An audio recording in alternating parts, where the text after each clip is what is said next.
Alright everyone, Shikai Hokan here reporting for the festival. So, today we are back to Forza Horizon 4, taking a look the new car here, which is the Mazda RX-7 GSL-SE from 1975, I think? I forgot the year.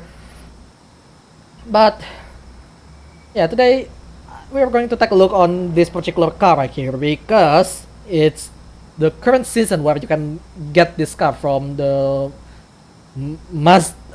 Mazdanus and Midnight Mazdanus. Yeah, it's really terrible pun, but I mean they tried. I mean, at least if you want to make a pun, make it closer. That's quite far, you know. I mean, there is a better brand that you can use that for, but oh well. I guess I'm too good at making pun, aren't I? Not really. Actually, I'm terrible. Even more terrible than those guys. So, this car right here is, as I mentioned before, Mazda RX-7 GSL-SE. It is an earlier version RX-7 even. And I upgraded to A-Class, just like the Austin Healey Mark III last time. But, in fact, most of the stats, well, the statistical stuff for the engine and the weight and the entire car is pretty much similar, except the wheel. The wheel on the Austin Healey is a little bit bigger, I think. The tire, yeah, the wheel and the tire actually a little bit bigger. This one, not so much. And there you go, the pop-up headlights popping out there, as you can see. Just showing you that it is the older version. So, but here's the thing, Austin Healey can only goes up to 251 kilometers with the similar setup, while this car can go up to 281, so 30 kilometers more than the Austin Healey. So there is a thing that probably the Austin Healey actually aero limited, because well, it's a convertible. The most of the wind will, there is no windbreaker I think on the Austin Healey, so most of the wind will go into the cabin and basically got hold up there before they can go out to the back again. So maybe because this is a closed closed car, like like any other car, it has a better aero minus the pop-up headlight obviously. So yeah, there is that. This one right here is livery that I forgot the creator's name, but I already showing you right on the top right corner on the viewing screen for the game.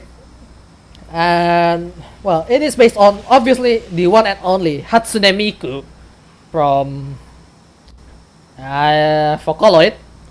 I almost said Sega, but it's Vocaloid because I mean technically it's from Sega because Sega is the owner of Hatsune Miku and Vocaloid, as far as I'm aware, and I heard that they're going to change the sound engine for Hatsune Miku sooner or later. So anyway, let's have a look around the car, shall we? So this, I believe it's actually a rather he seems like an older player in this game as well, because I believe I saw this illustration on the group decal before, but that was a while ago, so I'm not sure if it's the same person or it's the different one. But I've seen this a few times on the gallery, on the Creative Hub, but I never really use it because I already featured it once. No, not the when I said feature it once, I'm talking about the character herself here. But yeah, the reason why I picked this over the other livery this time around, because well, the other livery is the usual user that we already seen, like Hestia Agent and Kamikaze SSSS. So I never really seen this guy before, so I decided yes, I'm just going to use that. And by the way, you can put in the comment what this sponsor reference, because It's actually not the actual sponsored name here. Like, as you can see, like, good ear, because, well, you do need ears to listen to music, right? And then there is Miku Hatsune, there is Future, 39, HDN, and Miku, H&M. H&M is just the only one of the few stuff that I know. The vocal one, I'm pretty sure some of you recognize this, but I don't really know some of them. I mean, they even have 3M, I think this is, because this is 39M. So stuff like that, and obviously the actual name for herself, obviously, Hatsune Miku. Unfortunately, it got hit by the line, so I can't really, well, we can't really see the Promaji lettering there. I mean, well, it's right there, Hatsune Miku. I mean, it's really nice. The combination of color between teal, I think, and the pinkish purple is really good around here. And there is the company that created Miku, Krypton. More stripes here and there, and the other side is just mirrored. I mean, the guy only used the same decal group, the final group, but it looks nice. So yeah, that's that for the preview. So now onto the sprint race here, because as I mentioned before, this car is 30 kilometers faster, right? So might as well show you with the Greendale Super Sprint instead of a drag race like last time. Because drag race isn't that accurate actually, because they launched terribly last time. So I'll try to launch the car on 4000 RPM, obviously. But here's the thing. Just using around, I would say around about 20% of the trigger travel, it's actually already reaching 4000 RPM, even goes higher. The rotary engine, yes, I'm using the rotary engine from the car itself, from the factory, is actually really eager to get into the power. So this car a little bit insane. Yep, as you can see, that's not even 20, that's around 15. It's actually 5000, so well, my estimation is kind of wrong. I'm just underestimating the numbers there, basically. And the car handling is not bad at all. I mean, this is wet, right? And I still can turn rather well with this car. I set up a little bit more on this understeer this time around, because the car kind of want to go out a little bit here and there. And there is the FD, I think. The RX-7 FD. And yeah, this car is really good. I mean, it's up with most other cars, unlike the Austin Healey that we drive last time. Because Austin Healey is 30 kilometers slower than this beast right here. And yeah, we're catching up with some of the mid-pack here, that's for sure. But the gearing is quite longer. I'm setting it up the same, but it felt a little longer, because I adjust the entire gearing actually this time around. But as you can see, it can catch up really well on the straight line, as you can see there. So 240, 150. We're catching up a little bit with that Supra, I think. We're already on 260. It's getting slower here because the gearing is quite long. Got to brake a little there because I'm kind of afraid if I crash there. Don't want to throw this one out. But as you can see, it's really good. It goes up to 9000 RPM after modified. Because when you haven't modified, it goes up to 8500 RPM. Which is already on the red line, by the way. But that's already impressive for a stock engine, alright. So, ooh, okay. As you can see, it's a little bit tail happy compared to Austin Healey last time. Because in Austin Healey, you actually need to force it a little bit more, or just being dumb. But in this car, because the way the throttle works, it's just so sensitive in my opinion. You just have to be careful around the corner before you start to put the metal to the floor. So yeah, something that you have to keep in mind. And yeah, 2 minutes and 33. Oh, not bad at all. But yeah, it's really it's quite tail happy, but not too much because it can go understeer as well. But the car is you can easily save it between the two, like understeer and oversteer, so you don't have to worry too much. Okay then, let's go on to the second race. Alright, Moorhead Wind Farm Circuit. So this time I'm going to show you the handling of the car, hopefully, with this particular circuit, because it's just the closest place that I can get after the finishing earlier. So might as well do it here. So yeah, let's see how it performs around the circuit. So as you can see, it's really sensitive on the first gear.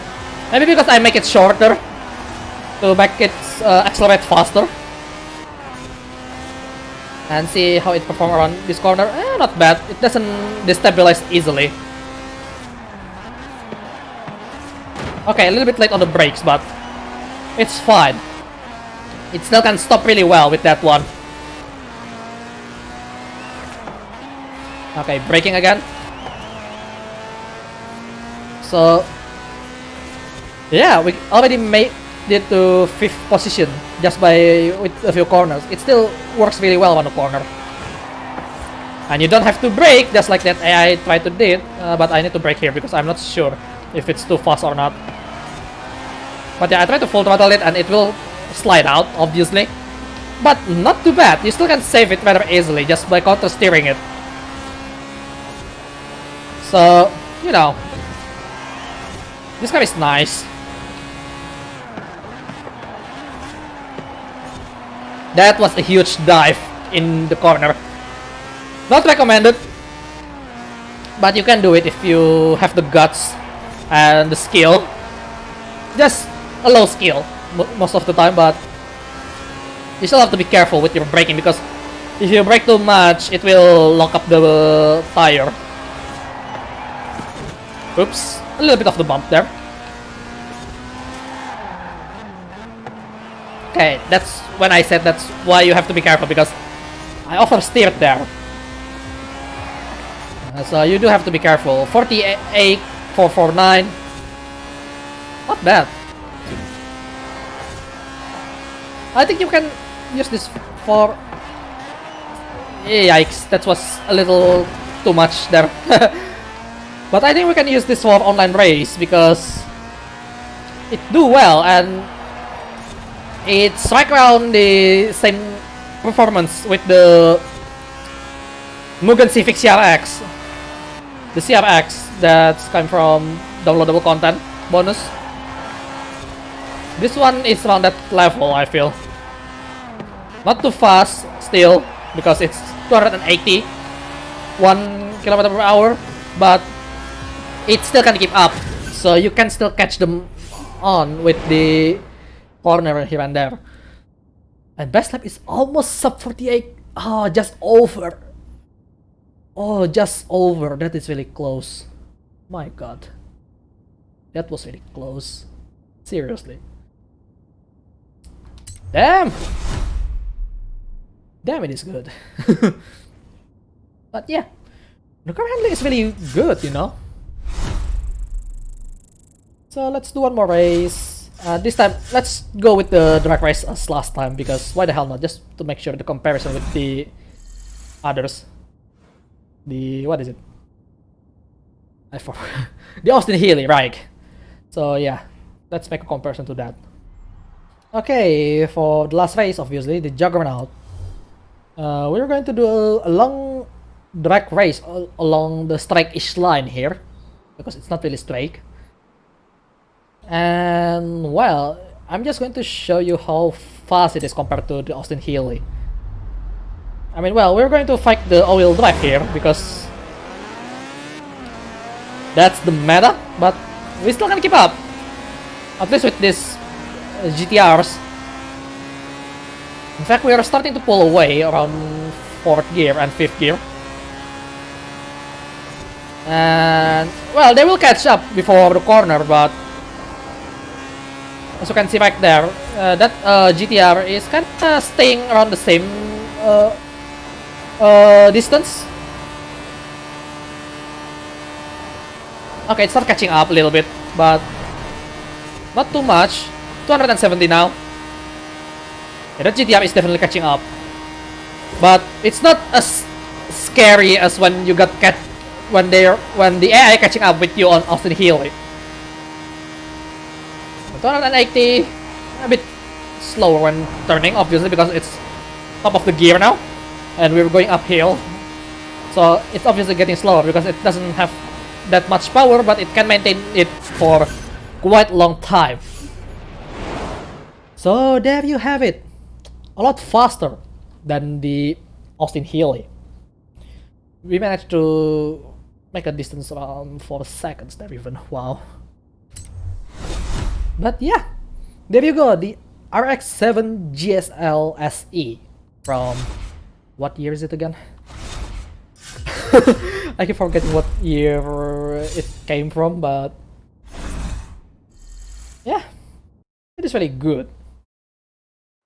For my standard, this is already pretty good. It has the right balance here and there, and it requires some skills to drive. Well, obviously, rear-wheel drive need more skill. Require you to have more skill around the driving than all-wheel drive in this game. But yeah, it's really good. It does need some fine tuning if I want to make sure it's not too understeery when on higher speed, but as it is, it's not bad at all. And the Hatsune Miku livery is really good. I like this actually, and I'm going to keep it on this car, just like my other car that I already picked with livery, obviously. Alright everyone, Shikai Hokan here, reporting for the end of the world, the video. Hope you guys enjoyed today's content. If you like it, feel free to activate that like button. If you want to see more of my content, you can put a mark on my head with that subscribe button. And lastly, any kind of support and feedback would be really appreciated. So, thanks for watching, and remember, I'm keeping my eyes on you. Keep on living, buddy.